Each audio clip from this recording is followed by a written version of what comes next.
नमस्ते। चर्चा में आपका स्वागत है। मैं हूं शिव मिश्रा। कांग्रेस ने अपने संगठन में फेर बदल किया है और उसका असर उत्तर प्रदेश में ज्यादा हुआ। और उत्तर प्रदेश में जो असर हुआ उसके हिसाब से तमाम तरह के कयास लगाए जा रहे हैं। लेकिन अंदर की बात यह है कि अब रायबरेली और अमेठी में नाक की लड़ाई हो गई है। नाक की लड़ाई आप समझ गए होंगे। गांधी परिवार में प्रियंका की नाक उनकी दादी से मिलती है। उनके हाव भाव दादी से मिलते हैं। और उन्होंने काफी कुछ कॉपी करने की कोशिश की।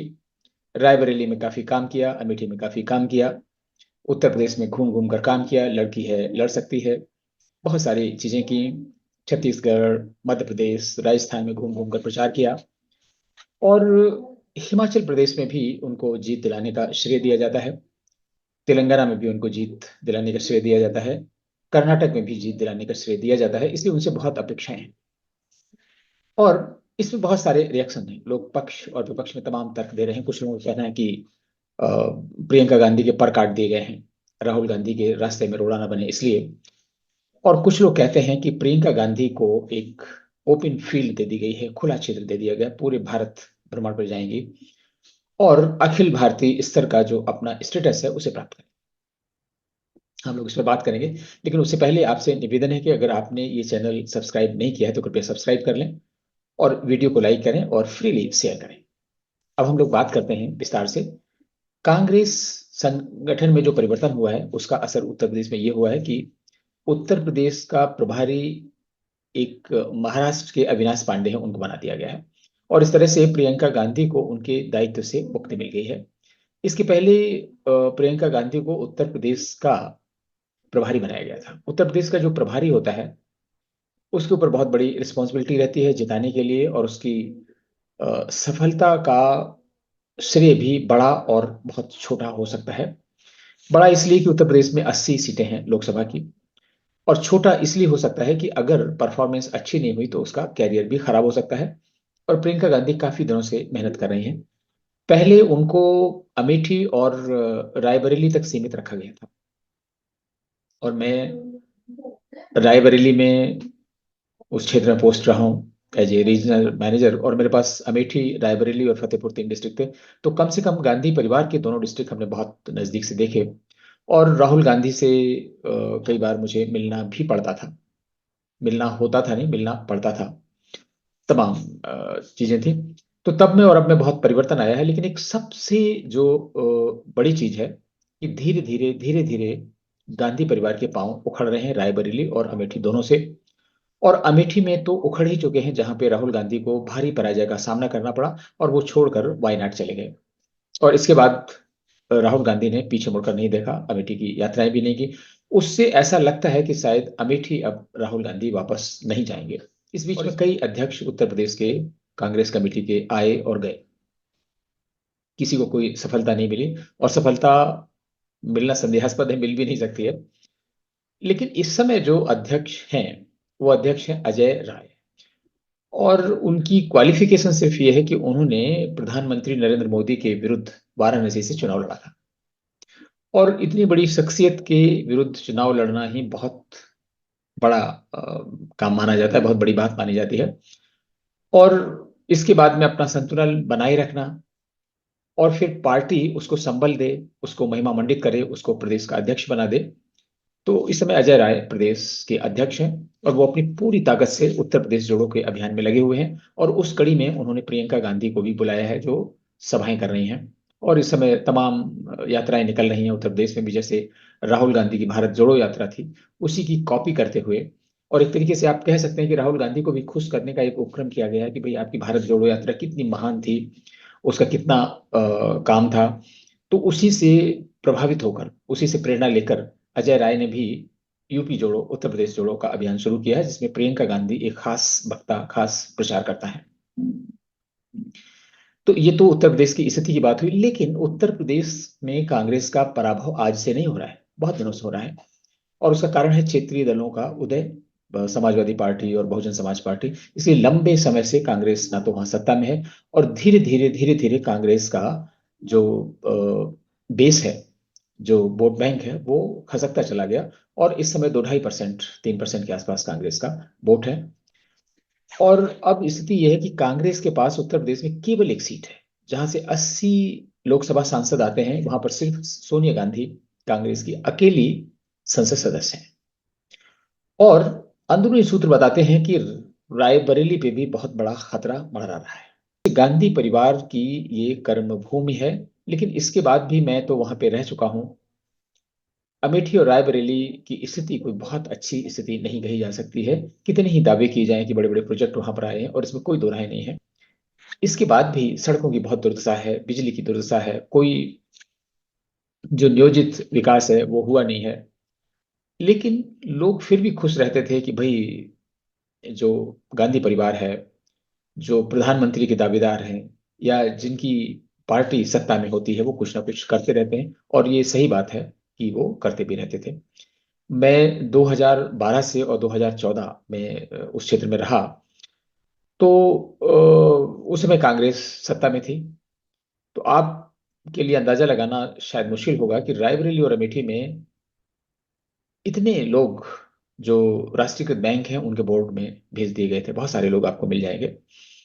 और उसका ये नतीजा हुआ कि इन लोगों को लोन वगैरह बहुत मिला। उनके इसका फायदा जनता को तो जो होना था वो हुआ ही होगा, अपने आप भी होता है। लेकिन सबसे ज्यादा फायदा कार्यकर्ताओं को हुआ। और सबसे ज्यादा डिफाल्टर भी कांग्रेस के कार्यकर्ता है। और इसलिए उनके विरुद्ध तमाम कानूनी कार्रवाई, तमाम तरह के एक्शन और होते रहे। तो उस एक बहुत बड़ी समस्या है। और जब भी कभी गांधी परिवार का सदस्य रायबरेली में या अमेठी में लड़ता है, तो जो स्थानीय कार्यकर्ता है, स्थानीय नेता हैं, जो गांधी परिवार के पास में रहते हैं, ये लोग तो आते हैं, एक दो बार अपने दौरे करते हैं, कोई बहुत सघन प्रचार भी नहीं करते हैं। बाकी सारा काम कार्यकर्ताओं पर और स्थानीय नेताओं पर छोड़ दिया जाता है, जो प्रचार करते हैं। और उनको बांधे रखने के लिए, प्रचार जारी रखने के लिए बड़ी मात्रा में पैसा बिल्कुल पानी की तरह बहाया जाता है। और जब इनकी सत्ता थी, तो जो पब्लिक सेक्टर के बैंक हैं, वो अपनी कॉर्पोरेट सोशल बैंकिंग रिस्पॉन्सिबिलिटी में बहुत सारी योजनाएं चलाते थे। बहुत सारे फायदे होते थे, गरीबों तक फायदे पहुंचते थे। कंबल बांटने से लेके सोलर लाइट लगाने तक के बहुत सारे काम अपने आप होते रहते थे। और इसलिए जनता में दिखता था कि भाई, सरकार का फायदा तो है, गांधी परिवार का फायदा तो है। लेकिन अब पिछले 10 सालों से गांधी परिवार तो सत्ता से बाहर है। इसलिए जो पैसे की बौछार होती थी, जो योजनाओं की बौछार होती थी, वो नहीं हो रही है। लेकिन फिर भी संतोष लोग इसलिए कर लेते हैं कि जब गांधी परिवार का कोई सदस्य लड़ता है तो पैसे की कमी नहीं होती, चुनाव में पैसा पानी की तरह बहाया जाता है। और उसका काफी बड़ा भाग कार्यकर्ताओं को मिलता है। कार्यकर्ता खुश हो जाते हैं। उनकी यही एक तरीके से पंचवर्षीय योजना रहती है, जिसमें अच्छा खासा मोटा काम करते हैं।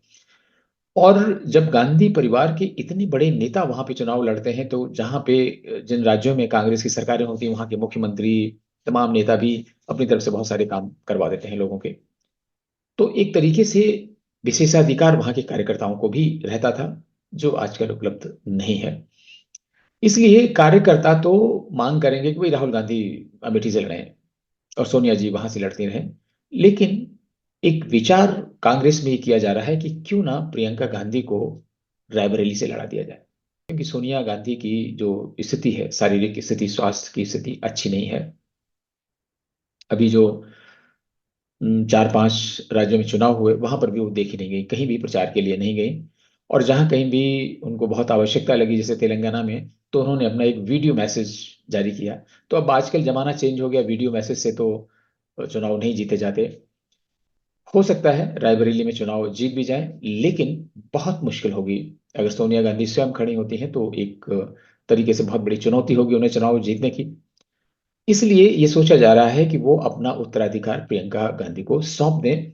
और राहुल अगर वायनाड से वापस आते हैं अमेठी में, और वो स्मृति ईरानी की चुनौती फेस करें वहां पर, और अगर जीत जाते हैं तो उनका कद बहुत बढ़ेगा, और हार जाते हैं तो कोई फर्क नहीं पड़ेगा, क्योंकि सीट तो उनके पास पहले भी नहीं थी। और वायनाड से भी खड़े हो जाएं, ये दोनों चीजें हैं।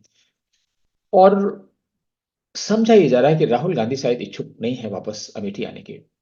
और अगर वो अमेठी वापस नहीं आए, तो फिर ये नाक की लड़ाई अमेठी में पहुंच जाएगी। यानी लड़की हूं, लड़ सकती हूँ, दो महिलाओं की लड़ाई फिर अमेठी में होगी। और इस तरीके से जो प्रियंका गांधी है, वो अमेठी शिफ्ट हो जाएंगी, और Sonia Gandhi as it is रहेंगी, खड़ी होंगी रायबरेली से। इसके संकेत इससे भी मिलते हैं कि सोनिया गांधी ने तमाम शारीरिक बाध्यताओं के बावजूद, तमाम स्वास्थ्य कारणों के बावजूद, अभी जो 150 के आसपास उनके जो सांसद सदस्य, विपक्षी नेताओं, विपक्षी दलों के जो सस्पेंड किए गए राज्यसभा और लोकसभा से, उनके पक्ष में धरने प्रदर्शन पे भी उतरी। और ये पहली बार देखा गया कि वो किसी बैनर के साथ सड़क पे उतरी। लेकिन एक तो विपक्षी एकता मजबूत करने की कवायद हो सकती है, और दूसरी दिखाने की भी कवायद हो सकती है कि वो फिजिकली फिट हैं। और इसलिए माना ये जा रहा है कि वो, अगर उनकी फिजिकल फिटनेस यूं ही रहती है, तो रायबरेली से वह चुनाव लड़ेंगी। और in that case Priyanka Gandhi Amethi से चुनाव लड़ेंगी, और इस तरह से नाक की लड़ाई अमेठी में होगी। और प्रियंका गांधी भी यही चाहती थी कि उनको चुनाव लड़ने का मौका मिले। कुछ लोगों ने सुझाव दिया था कि प्रियंका गांधी को बनारस से चुनाव लड़ाया जाए नरेंद्र मोदी के विरुद्ध। और इससे सेंसेशन चाहे जो भी बने, लेकिन नरेंद्र मोदी के विरुद्ध चाहे तो राहुल गांधी लड़े, चाहे प्रियंका गांधी लड़े, चाहे सोनिया गांधी लड़े, कोई भी नहीं जीतेगा। ये सभी जानते हैं। और इसलिए अपना कैरियर बर्बाद नहीं करना चाहते हैं प्रियंका गांधी, इसलिए वाराणसी से तो नहीं खड़ेंगे, सुरसरी छोड़ी जा रही है। पिछले बार भी ऐसे ही कहा गया था, लेकिन हुआ नहीं। लेकिन अब संभावना धीरे धीरे ये होती जा रही है कि प्रियंका गांधी चुनाव भी लड़ेंगी। और अगर सोनिया गांधी चुनाव नहीं लड़ती हैं और राहुल गांधी अमेठी के लिए तैयार हो जाते हैं, तो फिर प्रियंका रायबरेली से। और अगर राहुल अमेठी वापस नहीं आते हैं, तो प्रियंका अमेठी से और सोनिया रायबरेली से चुनाव लड़ेंगी। ये स्थितियां तय मानी जा रही हैं। अब आते हैं कि जो लोग ये कह रहे हैं कि प्रियंका गांधी का कद घट गया है, क्योंकि पहले वह महासचिव और उत्तर प्रदेश की प्रभारी थी, लेकिन अब उनके पास कोई प्रभार नहीं है, लेकिन वह महासचिव है। तो इसका कारण तो यह है कि वो राहुल गांधी के पास तो कोई पद भी नहीं है, प्रभार तो छोड़ दीजिए, पद भी नहीं है, लेकिन फिर भी वह सर्वे सर्वा है। राहुल गांधी की कहीं छोटी मोटी मीटिंग होती है, इवन पार्टी दफ्तर में अगर कोई मीटिंग होती है, तो आप देखिए बड़े बड़े नेता उनको सर सर करके उनके पीछे लगे रहते हैं। ये कांग्रेस में हो सकता है, और गांधी परिवार के किसी सदस्य के लिए ही हो सकता है। तो जब राहुल गांधी बिना किसी पद के, बिना किसी प्रभार के अपनी हैसियत इतनी बना सकते हैं, तो वो हैसियत प्रियंका गांधी की क्यों नहीं हो सकती है? तो इसलिए प्रियंका गांधी को महासचिव तो बनाए रखा गया है, प्रभार हटा लिया गया है, ताकि उनको अखिल भारतीय स्तर का नेता बनाने के लिए जगह जगह चुनाव प्रचार के लिए भेजा जा सके। और ये कांग्रेस की रणनीति है। 2024 के लोकसभा चुनाव में प्रियंका गांधी उनकी स्टार प्रचारक होंगी, और इसलिए ऐसा किया गया है। अगर वो अमेठी से चुनाव लड़ते हैं, तो एक सेंसेशन क्रिएट होगा, और अच्छी फाइट देंगी स्मृति ईरानी को। स्मृति ईरानी के समक्ष बहुत बड़ी चुनौती भी पैदा हो जाएगी। अगर रायबरेली में खड़ी होती हैं, तो जीत जाएंगी, इसमें कोई दो राय नहीं। और इस तरीके से अब ये उनके ऊपर निर्भर करता है कि वो क्या अपने लिए सेफ कैरियर चुनती हैं। और जो प्रियंका गांधी को प्रभार नहीं दिया गया है, उनको बड़ा नेता बनाने की तैयारी है। क्योंकि आप समझ सकते हैं कि खड़गे क्या ऐसा कोई कदम उठा सकते हैं गांधी परिवार के किसी सदस्य के पर काट दें या उनका कद छोटा बड़ा कर दें? नहीं, बिल्कुल नहीं कर सकते हैं।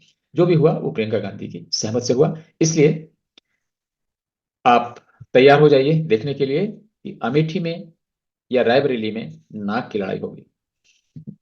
फिर किसी मुद्दे पर आपसे बात होगी, तब तक के लिए आगे।